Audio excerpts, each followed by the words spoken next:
Para impartir la conferencia del día de hoy, queremos agradecer porque está aquí es el licenciado Roberto Acevedo Amaro. Actualmente estudia la maestría en investigaciones educativas en el CIBESTAP del IPN. Es licenciado en filosofía por la Universidad Nacional Autónoma de México. Tiene un diplomado en historia, pensamiento y problemáticas contemporáneas de América Latina por la Universidad de la Ciudad de México.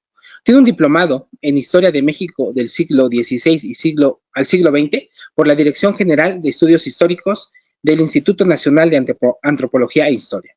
Orgullosamente ponente del Instituto Mexicano de Tanatología AC. Yo le agradezco al licenciado Roberto Acevedo por impartirnos esta conferencia. El otro, un reflejo de mí mismo. Le cedo la pantalla del micrófono. Muchas gracias, profesor. Son todos suyos. Bueno, pues ya agradezco la presentación y es un placer estar aquí ante ustedes, pues en esta breve reflexión sobre la alteridad, ¿no?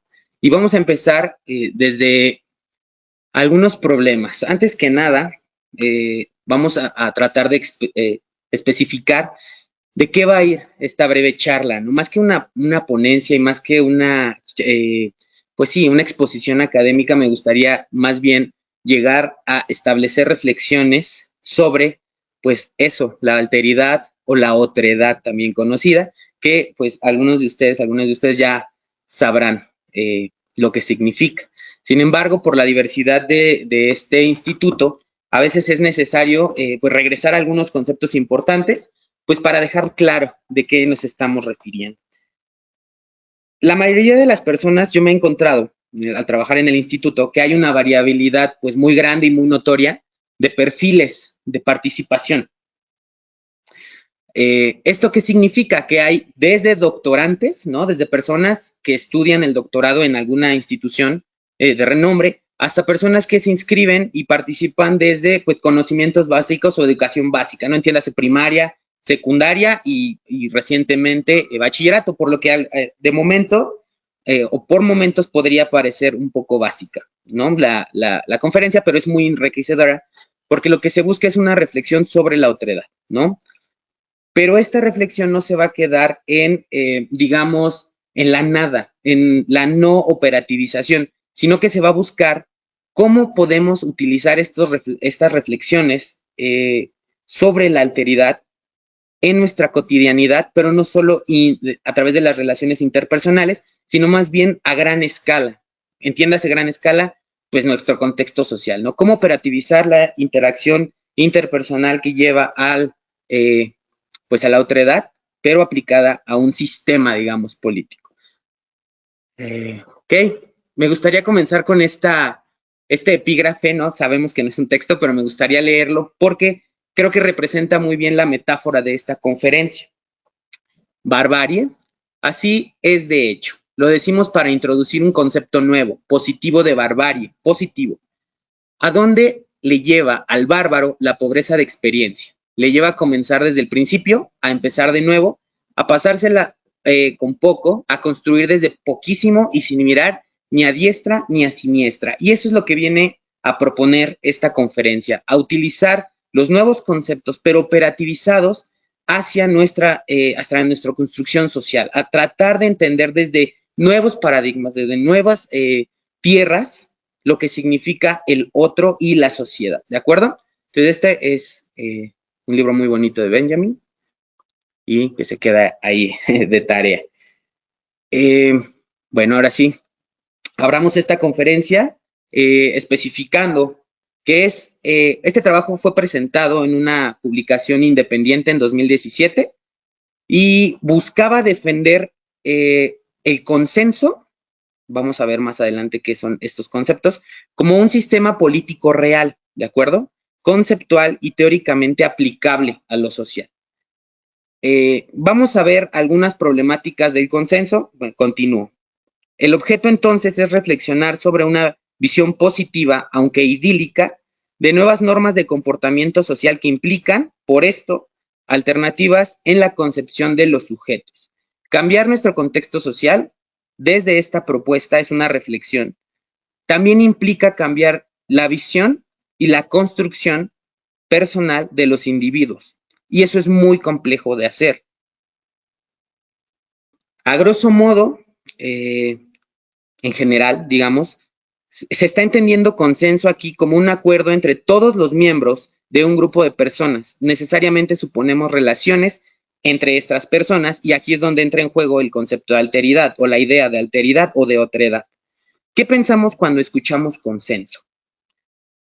El concepto consenso tiene instancias en la realidad, es decir, existen sociedades en las cuales la organización política se logra por medio de este sistema. La democracia directa, por ejemplo, se ejerce, tenemos dos ejemplos muy inmediatos, uno es el movimiento zapatista y la otra es el movimiento de los sin tierras en Brasil. Estos sistemas políticos consisten no solo en democracia representativa al estilo nacional, hablando de México, donde basta con que votemos, digamos, 51% para que se considere mayoría. El consenso implica un acuerdo intencionado y aceptado de toda la comunidad. Eso quiere decir que de 100 personas que discuten sobre un problema, llegar a consenso significa llegar a que las 100 personas comprendan el problema y acepten la vía de solución. ¿De acuerdo? Eso es el consenso. Por favor, quiero que tengan paciencia. El concepto de alteridad y la idea de alteridad y de relación con el otro llegará solamente que operativizado, ¿de acuerdo? Ok, entonces es una forma, decimos, una forma real, el consenso es viable y tenemos casos. Pero la mayor crítica que podemos encontrar hacia el consenso como principio político es la extensión de las sociedades. ¿Qué significa esto? Que entre mayor sea la cantidad de personas que interactúan en un espacio, mayor es la dificultad de llegar a consenso. Es decir, tal vez se puede entender que el movimiento zapatista, al ser un movimiento agrario, sea un grupo de personas de no más de 2,000 personas, y eso estoy exagerando un poco. Por lo que no es imposible pensar que todas estas 2,000 personas acuerden lo mismo, ¿no?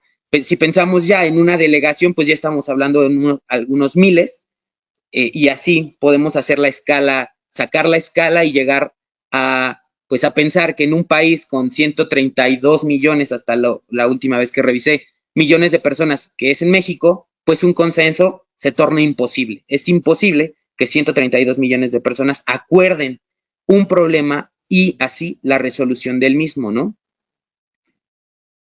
Ok, entonces, si empezamos a evaluar el consenso como principio político desde la inviabilidad del porcentaje de personas o de la cantidad de personas que interactúan, pues hablar de consenso como sistema político aplicable contemporáneamente, pues se torna imposible, sería una discusión inviable, imposible, una idea fugaz, ¿de acuerdo? Y entonces vamos a platicar sobre ¿qué es la sociedad? ¿De qué hablamos cuando hablamos de sociedad? Y como esta conferencia no es sobre cómo definimos sociedad o cultura, porque eso es un tema aparte completamente, vamos a describirlo de la siguiente manera, ¿no? Parece que el gran problema entonces radica en el número de integrantes del grupo en donde se busca aplicar el consenso como sistema político, ¿de acuerdo? Y en consideraciones de la diferencia entre pueblo, tribu y sociedad. ¿Por qué a veces en un pueblo, no? Se puede pensar en consenso, pero no así en una sociedad. Hagamos pues la distinción y la aclaración de tribu, pueblo y sociedad, ¿de acuerdo? Tribu, y pueblo se relaciona directamente con organizaciones primitivas y poco complejas. Tiene connotaciones negativas que afectan la manera de percibir a los sujetos dentro de ella, y esta manera de conceptualizar esta agrupación de personas en tanto sociedad es simplemente pragmática y poco objetiva. Si alguna persona dudara de este atributo negativo, ahorita lo vamos a ver en un ejercicio estético muy, muy simple, ¿de acuerdo? Por otro lado, hablamos de sociedad con unas connotaciones menos peyorativas, o mejor dicho, no peyorativas, y apelando a la interacción de los sujetos de cualquier contexto, sea cultural, histórico, etcétera, etcétera, ¿de acuerdo? Quiero dejar claro que estas dos concepciones, estas dos definiciones son problemáticas de arranque, ¿de acuerdo? La sociedad es mucho más complejo que lo que están viendo en pantalla, que implica organización humana, agrupación consciente e inconsciente. Entiendo que el problema es mucho más complejo, pero no lo vamos a tratar de trabajar aquí. Ahora, este es el ejercicio estético que les propongo que hagamos. Aquí la pregunta es una pregunta retórica. ¿Cuál será el pueblo y cuál será la sociedad en esta breve imagen, ¿no? Si automáticamente nos descantamos por la imagen de la izquierda, eso es una connotación negativa porque apelamos a lo agrario, digamos, ¿no? A lo simple, a lo poco complejo. Mientras que en el segundo lado parece que sí referimos a una sociedad. Esto es una reflexión para que hagamos este trabajo de tratar de comprender a qué nos referimos cuando hablamos de tribu, ¿no? O de pueblo, y a qué nos referimos cuando hablamos de sociedad. La manera en la que nos acerquemos a estos temas sí implicará la forma en la que nosotros nos comportemos dentro de una sociedad concreta, ¿de acuerdo? Muy bien. Para términos de esta conferencia, yo me voy a referir a sociedad como un grupo de personas que interactúa entre sí, que tiene objetivos en común, pero que también tiene diferencias notables, ¿de acuerdo? Se trata de afirmar al sujeto como sujeto independiente, pero dentro de un contexto mayor que llamaremos sociedad, ¿de acuerdo? Eso es con fines prácticos, no vamos a problematizarlo de nuevo, porque eso, o sea, existe una carrera que se encarga de tratar de entender qué es una sociedad actualmente, se llama sociología. De acuerdo. Siguiente diapositiva. Regresando un poco a la idea de consenso, ¿no? Entonces, para llegar a esta idea, es esencial que todos los componentes de esta sociedad, de esta agrupación, sea pueblo, tribu o sociedad en general, ¿de acuerdo?, puedan interactuar entre sí. Solo así podríamos buscar la idea de consenso dentro de una sociedad de cientos de miles de millones de personas incluso, ¿no? Entonces es necesario que interactúen entre ellas, vertiendo opiniones y objeciones ante un problema concreto. Esta interacción será la que podría permitir que se diera un sistema político basado en el consenso, ¿no? En una sociedad moderna, entonces, difícilmente se puede conocer a todos los miembros de nuestro edificio. Es muy interesante. Yo llevo viviendo 2 años en un lugar y yo no conozco a todos mis vecinos, ¿no? Entonces, si no conocemos a las personas dentro de nuestro edificio y ni siquiera hemos hablado con ellos, difícilmente vamos a interactuar con 100 millones de personas, ¿no? La pregunta aquí es, ¿cómo pensar siquiera en la posibilidad de llegar a consensos concretos con personas que ni siquiera conocemos? ¿De acuerdo? ¿Es necesario que existan relaciones, es pregunta, interpersonales entre todos los miembros de una sociedad? Si este es el caso, de nuevo, hablar de consenso como principio político es irreal y completamente innecesario, incluso una pérdida de tiempo. ¿De acuerdo? Entonces, de nuevo, vamos a tomar la diapositiva. Para llegar a algún tipo de consenso es esencial que todos los componentes de una sociedad expresen sus problemas y opiniones, objeciones, etcétera. ¿Cuál es el principal problema? Pues eso, ¿no? ¿Cómo podemos crear un vínculo con las otras personas? El consenso, tal cual lo propongo aquí, es más una reflexión. No es un sistema dogmático. No se trata, de nuevo, de obligar a que la otra persona entienda la problemática, ¿no? Coercionar para la aceptación. Eso sería fascismo. Digo homogeneizar, se necesita homogeneizar la visión general del sujeto, ¿sale? Para encontrar similitudes en los otros. ¿Qué significa encontrar similitudes en los otros? Ahí me pasé, perdón. Pues tratar de comprender que todos cuantos vivimos vamos a decir, en una colonia, tienen problemas en común, aunque no se conozcan. El mejor ejemplo que tenemos ahora es Monterrey, ¿no? Donde podríamos no conocer a todos los regios, ¿no? Podríamos no conocer a ni uno solo y aún así empatizar con el problema de la escasez del agua.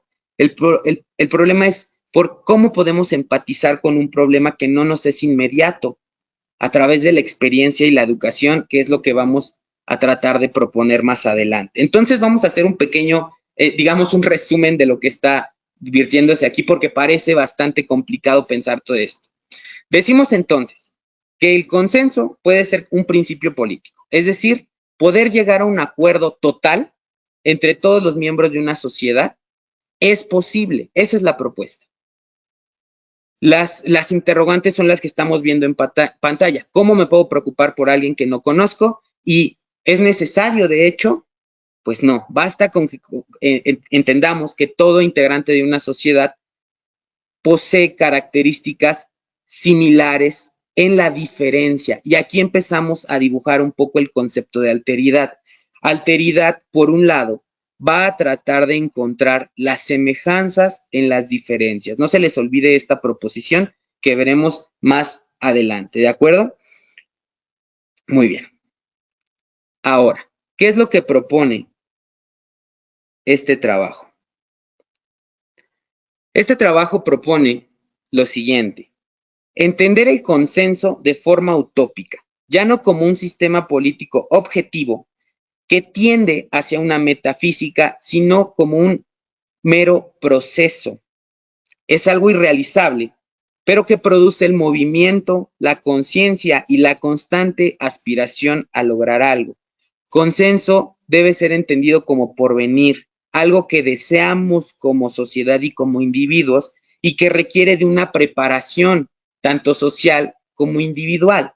¿Qué quiere decir esto? Que solamente es posible a través de la educación. Vamos a explicar esta proposición porque esta es la propuesta que queremos para hablar de alteridad o que se requiere para pensarse desde la alteridad. ¿De acuerdo? Primero, ya vimos qué es consenso a grosso modo, o sea, en general.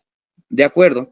Pensarlo utópicamente no es algo negativo. Pensarlo utópicamente, vamos a liberar esta carga, vamos a apelar a la barbarie que mencionaba Benjamin al principio con el breve epígrafe y vamos a tratar de reconstruir. Entonces, la utopía ya no es algo irrealizable, sino que es algo tan perfecto que es deseable en sí mismo, que es algo difícil de comprender, pero que es visualmente o, digamos, personalmente interesante. Entonces, si a mí me interesa cambiar algo en mi sociedad, tal vez debo empezar a actuar de forma utópica.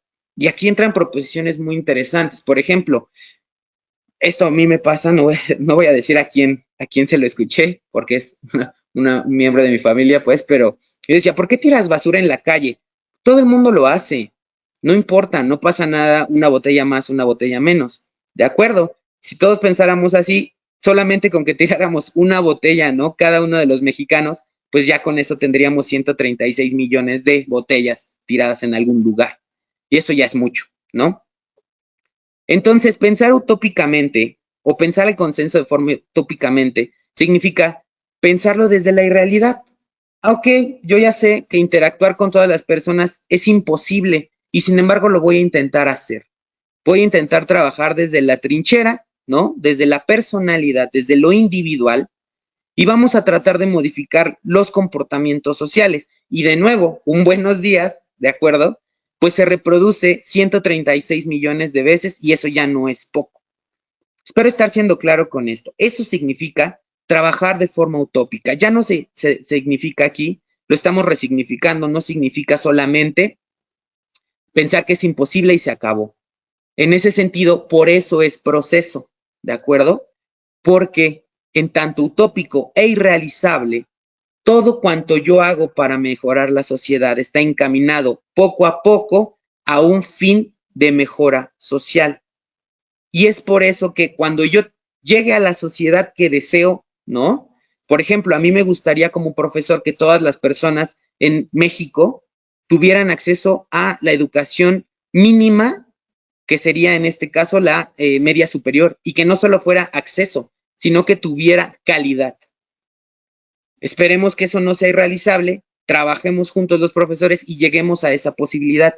Ahí se acabó, ahí tenemos la sociedad perfecta. No, el objetivo se mueve, se convierte en irrealizable y ahora en lugar de desear solamente una sociedad educada, quiero una sociedad equitativa e igualitaria. ¿Qué significa eso? No lo sé, es difícil de decir, pero el punto es mover el punto de llegada. Eso significa utopía en proceso, ¿de acuerdo? Poner lo deseable siempre más adelante. Ya logré un objetivo, lo muevo y sigo trabajando. Pero eso tiene una sociedad siempre incompleta, entonces siempre vamos a trabajar para resolver problemas todo el tiempo. Y por eso es una forma de trabajar el consenso. ¿De acuerdo? Muy bien, entonces, esa es la propuesta de esta conferencia. Pero de nuevo la pregunta es, ¿y dónde viene la alteridad? ¿Dónde está a la conferencia que yo me inscribí de verme en el otro? Aquí ya se puede dibujar, vamos a inferirlo, vamos a trabajarlo. ¿Qué implica que yo siempre mueva mi visión de lo mejor, de la mejora social? ¿Qué implica? ¿Qué necesito para mejorar lo social? La educación. ¿Qué implica mejorar la educación? Mejorar el seno familiar. ¿Qué implica mejorar el seno familiar? Mejorar no lo sé, ahí se empieza a complejizar, ¿no? Mejorar el seno familiar tal vez significa tener más dinero. Mejorar el seno familiar significa tal vez tener una mejor casa. Yo no lo sé, no tengo esa respuesta. Sin embargo, lo que sí tengo la respuesta es, más bien, lo que sí tengo es una propuesta, ¿no? Empezar a pensar eso. ¿Qué necesito hacer yo desde lo individual para modificar algo en lo social? Pero es que el individuo no modifica lo social. Sí, pero como ya vimos, si todos tiráramos una botella, son 136 millones de botellas que ya se tiraron o que no se tiraron, ¿no? Entonces perdón si lo estoy ridiculizando, pero es para darle una materialidad en el constructo social. Muy bien, entonces vamos a pasar a pensar entonces ahora sí, ¿hacia dónde nos lleva esta reflexión de lo social y lo individual? Vamos para acá. La reflexión es que no me interesa salvar aquí, perdón, al individuo. ¿Sale? Ahorita vamos a ver qué significa eso. Mi interés radica en las subjetividades, en los procesos autoconscientes y en la autorreflexión. Si me detuviera en el individuo, si nos detuviéramos todos aquí, correríamos el riesgo de legitimar o de validar cosas como el liberalismo radical, ¿no? El racismo, la discriminación, los lenguajes de odio y, por tanto, la fragmentación social. ¿Por qué digo esto de la individualidad? La individualidad tiene un mote peyorativo que significa preocuparse en exceso por uno mismo. Lo individual o el individualismo no es lo mismo que la subjetividad. Todos tenemos intereses diferentes, todos valoramos de forma diferente el todo social. Sin embargo, una individualista se preocupa con exclusividad de su bienestar personal. Y esto tiene fuertes implicaciones en lo social, porque si yo solo me preocupo o me intereso por lo mío, no me va a interesar en lo más mínimo lo que le ocurra a otra persona. Y esto no solamente va en lo social, es decir, yo choco y si me puedo dar a la fuga, me fugo, porque entonces ya no pago aunque me equivoqué. ¿De acuerdo? Por eso no me interesa salvar el individualismo. ¿Por qué hablamos de que el individualismo crea el racismo? Porque si yo soy una persona blanca, no me va a interesar en lo más mínimo lo demostrado que está el racismo en la Ciudad de México. Ya ni siquiera digo en todo el país, en la Ciudad de México. ¿Sale? Estamos viendo las estadísticas de las personas que gobiernan el mundo, pero concretamente en México, ¿no? Estamos hablando que la mayoría de las personas en México son mestizas, es decir, morenas, y quienes ostentan el poder político, económico y social son personas primigeniamente blancas. Eso significa algo, ¿de acuerdo? No sé qué sea, pero significa algo, ¿de acuerdo? Vamos a reflexionar qué significa. Entonces, el individualismo nos lleva a eso, a legitimar ese tipo de planteamientos, ¿de acuerdo? Mientras que la subjetividad no tiene nada de malo pensar diferente, no tiene nada de malo actuar diferente. Lo que tiene de malo es actuar diferente sobre el otro, sobre todo lo demás que no soy yo, ¿de acuerdo? Siguiendo esta misma idea, entonces, entendemos, regresando un poco a la idea de consenso, el consenso, como un proceso consciente, que quedará claro entonces que se requiere para un trabajo de autoconocimiento y autovaloración personal en lo social. Tengo que ver cuál es mi función dentro de mi contexto social para que yo tenga valor, entre comillas, valor, ¿sale? Entonces es un entendimiento de mí, de yo como individuo, ¿sale? En tanto que el otro forma parte en todo al igual que yo. Esa es una proposición muy trillada y sumamente compleja de entender. ¿qué significa entender que yo soy en tanto que el otro forma parte de mí? Aquí me encantaría escuchar sus participaciones, lamentablemente no es posible, pero quiero que lo reflexionen, hagan esta reflexión en la sobremesa, ¿no? De la cena. ¿Qué significa que yo dependa de todos los otros y que todos los otros dependan de mí? ¿Será cierto esto? Tengo un alumno, ¿no? Que tiene problemas ahora para pasar su curso de ética. Es de preparatorios de bachillerato y es una persona bastante interesante y muy inteligente, pero es bastante, desde mi perspectiva, bastante apático con los temas, ¿no? Entonces yo le digo, trata de entender, es que a mí no me interesan los problemas sociales, yo solamente quiero quedarme, real, esto lo dice mi alumno, quedarme jugando videojuegos, ¿no? Bueno, está bien. ¿Sabías que la actividad de jugar videojuegos, aunque parece solitaria, es una actividad bastante social? Ah, caray, ¿cómo está eso? Pues mira, para que juegues videojuegos tienes que tener una consola, la cual alguien creó, imaginó y desarrolló, produjo y vendió de entrada. ¿De acuerdo? Ahí hay muchas participaciones de personas. La segunda es, cada uno de los videojuegos es la idea de alguien desarrollada y nuevamente vinculada a un montón de otras participaciones, ¿no? Como el desarrollador gráfico, el programador, el diseñador, el dibujante, etcétera, etcétera, etcétera. Incluso cuando tú estás en tu casa solo jugando videojuegos, es una actividad muy social. ¿Por qué? Porque te aseguro que juegas online, ¿no? Eso es muy común ahora. Entonces, lo que quiero que vean es que incluso la actividad más individual, a eso quiero llevar esta reflexión, es una actividad muy social en la medida que muchas personas intervienen en ese proceso, ¿de acuerdo? Muy bien. Entonces, regresando a la proposición. Perdón, me adelanté otra vez. ¿Qué significa que el otro se realice en tanto en mí, tanto yo en él?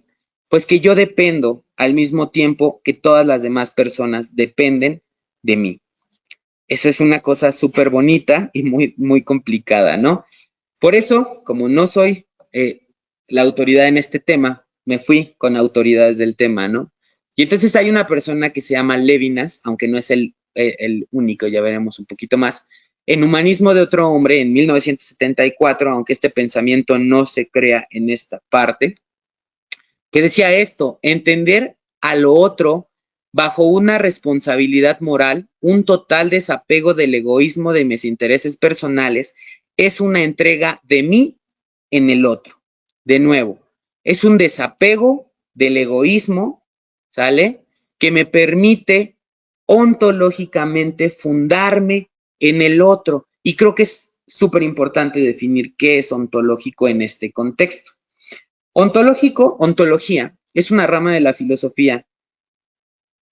Es una rama de la filosofía que se encarga de analizar el ser, lo que hace ser a una persona, ¿no?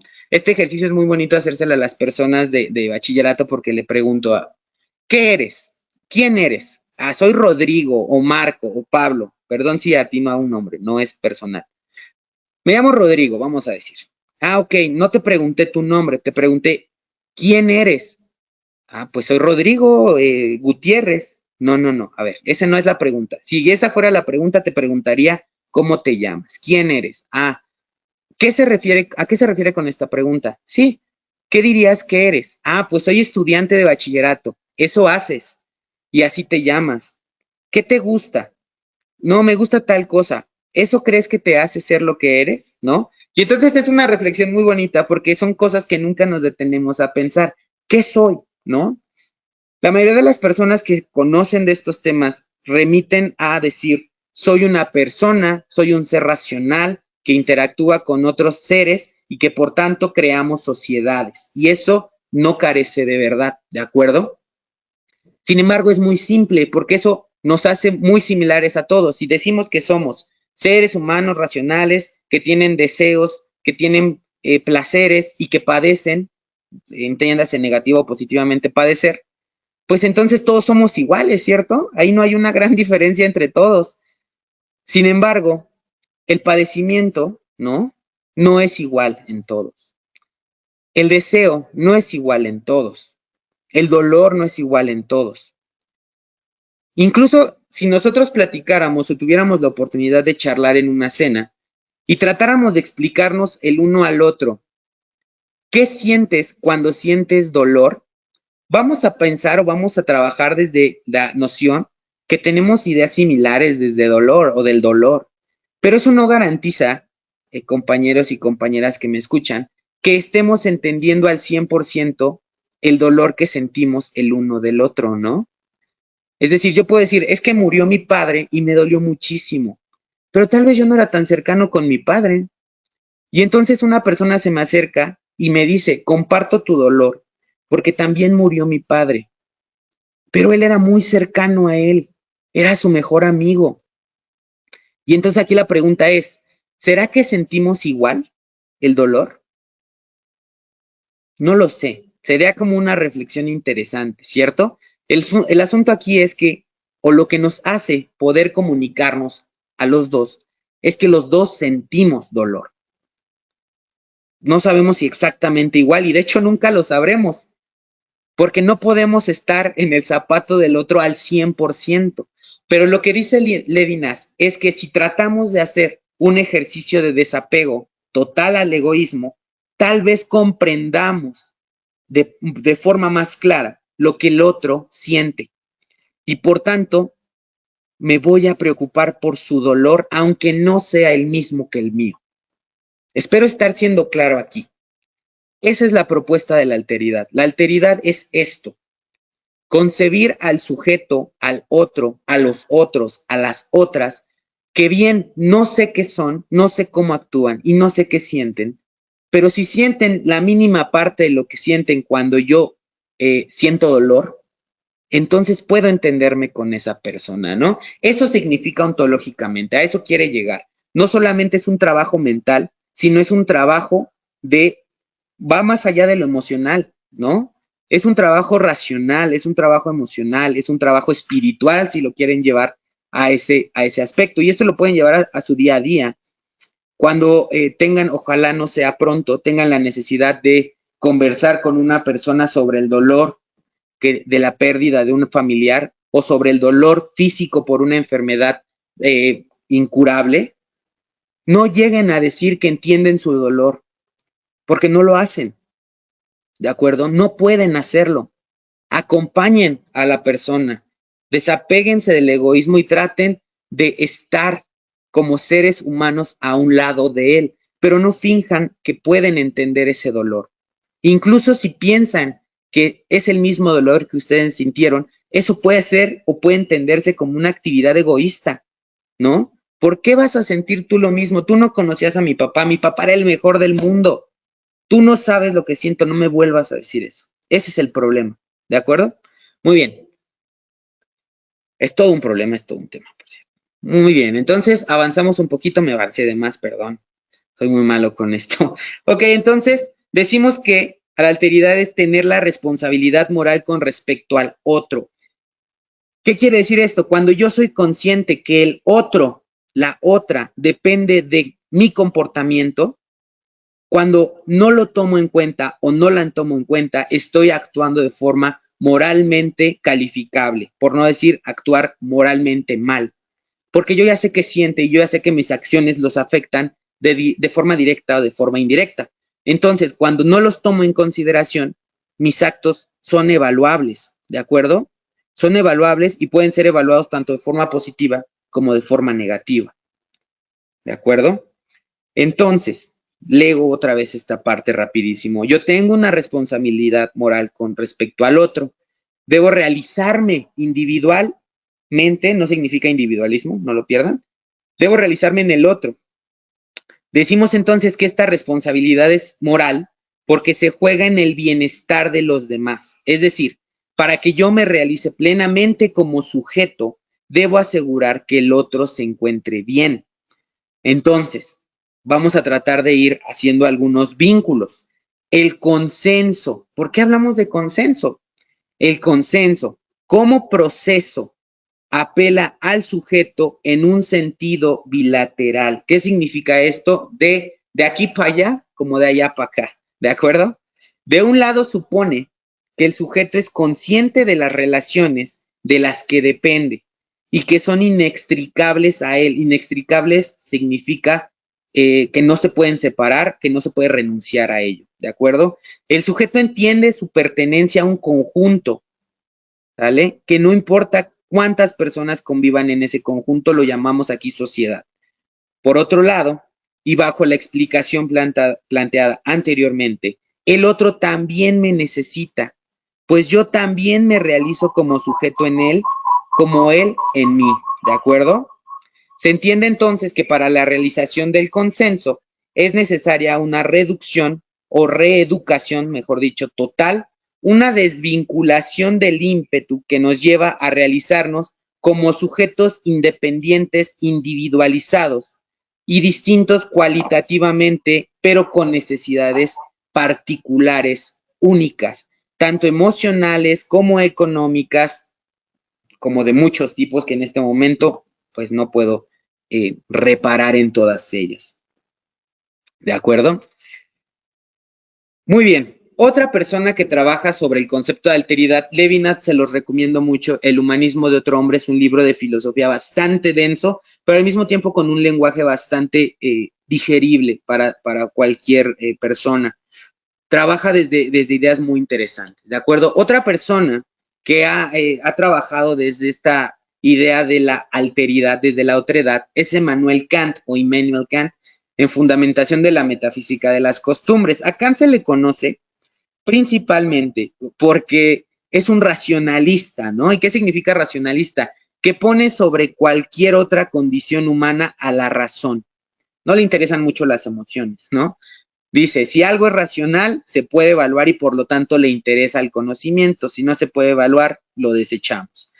Sin embargo, él se da cuenta de este problema y tenemos que postula un principio muy interesante que se llama imperativo categórico. Espero que lo conozcan, si no los invito y las invito a investigar sobre el imperativo categórico kantiano. Así como lo tenemos en la pantalla, dice, obra de tal modo que te relaciones con la humanidad, tanto en tu persona como en la de cualquier otro, siempre como un fin y nunca solo como un medio. ¿Qué quiere decir esto? Cuando salgamos con una persona, salgamos porque disfrutamos estar con esa persona y no porque nos queremos casar, por ejemplo. Eso es secundario. Si me caso, qué bien. Pero a mí me gusta estar con esa persona. Entonces, ¿por qué estás con esa persona? Porque me gusta. Oye, pero eso no tiene sentido. No lo debe tener. Porque esa persona es un fin en sí mismo. No busco dinero, no busco casarme, no busco hijos. Busco estar con esta persona. ¿De acuerdo? Eso es muy difícil, ¿eh? Porque las relaciones están basadas bastante en el egoísmo. ¿Por qué salgo con esa persona? Porque me gusta un montón, porque quiero relaciones sexuales, porque me quiero casar, porque quiero dinero y esta persona tiene familia de dinero, entonces me conviene. Ojo ahí, ¿sale? Ojo ahí, ojo con esas reflexiones. Traten a todas las personas a su alrededor como si fueran lo más importante en sus vidas. Eso no quiere decir que vayan y regalen todo y vayan y vendan sus bienes para ayudar. No, basta con que yo sea consciente que muchos problemas sociales dependen de mí porque yo soy parte de la sociedad, ¿de acuerdo? Pues suena muy rebuscado, suena muy trillado, pero ese es el principio, ¿no? Es muy difícil guiarlo, es muy difícil llevar a cabo este principio categórico porque siempre tenemos intereses atravesados cuando interactuamos con las personas, ¿no? Yo he escuchado mucho y seguramente ustedes también. Voy a ir a cenar con esta persona, pero me cae súper mal, no sabes lo mal que me cae. Entonces, ¿para qué vas? No, porque es el jefe. Tengo que quedar bien con el jefe. No sé si me convence esta idea, ¿no? Tal vez ve, convive con tu jefe y trata de conocerlo un poco más. Y si te cae mal, no lo aguantas, mejor cambia de trabajo. Porque no te vas a realizar como ser humano, no serás feliz, que al final de cuentas creo que todos buscamos esa situación, ¿no? A través del dinero, a través del amor, a través de los bienes, pero todos buscamos la felicidad al final de cuentas. Muy bien. Así como Kant, Levinas, perdón, otra vez me adelanté, Hay muchos otros autores que les recomiendo revisar. Tenemos también a Althusser, que es un marxista muy, muy interesante.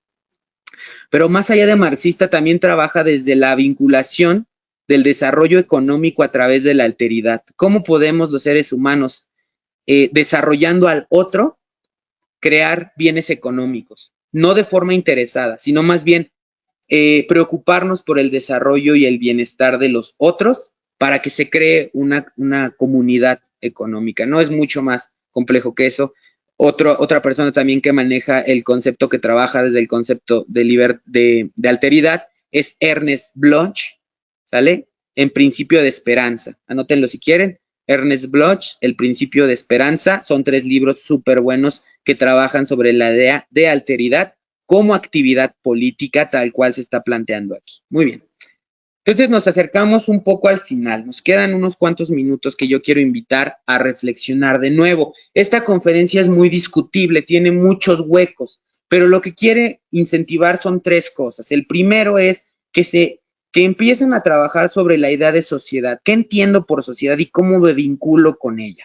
La segunda cosa es tratar de entender qué significa el otro y cuál es la dependencia y la necesidad que yo tengo respecto al otro y cómo el otro depende de mí.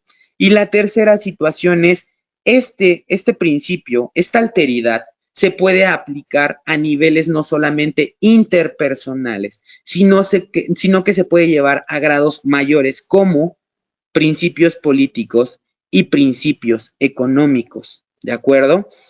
Eso es discutible y eso es uno de los grandes trabajos que nos toca, ¿no? Constantemente decimos que el sistema económico es muy injusto y lo es. ¿Cómo lo reconfiguramos? Desde la educación. ¿Qué tipo de educación es el trabajo que tenemos que llevarnos para reflexionar? Y entonces concluimos con estas 3 preguntas. ¿Qué pasa si el consenso no me beneficia directamente a mí? Para terminar de cerrar estas breves reflexiones.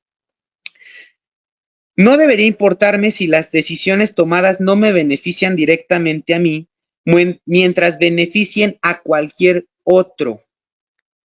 Si benefician a cualquier otro, entonces, desde el principio de alteridad, también me benefician a mí, ¿sale? En tanto que el otro es en mí como yo en el otro, ¿de acuerdo?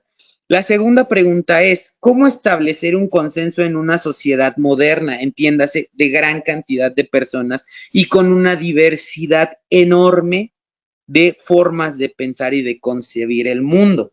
¿Ok? Respecto a esta segunda pregunta, la respuesta no es muy diferente, pues como todos los componentes de la sociedad son conscientes y se valoran como especie, ya no como género, ¿no?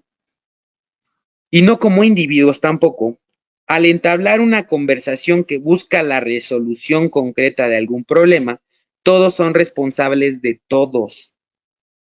De esta manera, el consenso resolutivo es posible. Es decir, si bien yo no tengo la culpa que en Monterrey no tengan agua, tal vez sea buena idea tratar de pensar una solución. Pero es que no vivo en Monterrey, pero esos son los otros y tienes una responsabilidad moral con ellos. Y tú y ellos tienen una responsabilidad moral contigo, ¿sale? Es muy difícil de entender. Entonces, no importa para resolver la última pregunta, que es cómo interesarme por los problemas de alguien que ni siquiera conozco, ¿no? No importa si no conozco a todos los miembros de la sociedad. La responsabilidad ontológica, moral, como lo acabamos de ver, es la misma para todos y todas, en tanto que forman una totalidad en una sociedad. ¿Vale? La última reflexión es que evidentemente estamos lejos de ver una sociedad con estas características tan buenas, ¿no? Tan deseables, pero ahí radica el trabajo procedimental de la utopía y del consenso. No es un sistema acabado, sino un sistema cambiante que busca la modificación total del entendimiento de los individuos y su relación con lo social, no solo del sujeto, sino en la totalidad de los componentes. ¿De acuerdo? Entonces, pues a mí me gustaría dejarlo ahí. Espero les haya sido de utilidad, ¿de acuerdo? De nuevo, entiendas esta breve charla como una reflexión, como una invitación a trabajar desde los autores, desde las temáticas y desde los problemas inmediatos en lo social, ¿de acuerdo? Espero que les haya sido amena, espero que les haya servido de algo y llévense esas breves reflexiones a casa, ¿de acuerdo? Por mi parte es todo, les deseo lo mejor, espero que se encuentren con salud en este momento tan difícil de la quinta ola, ¿de acuerdo? Me despido.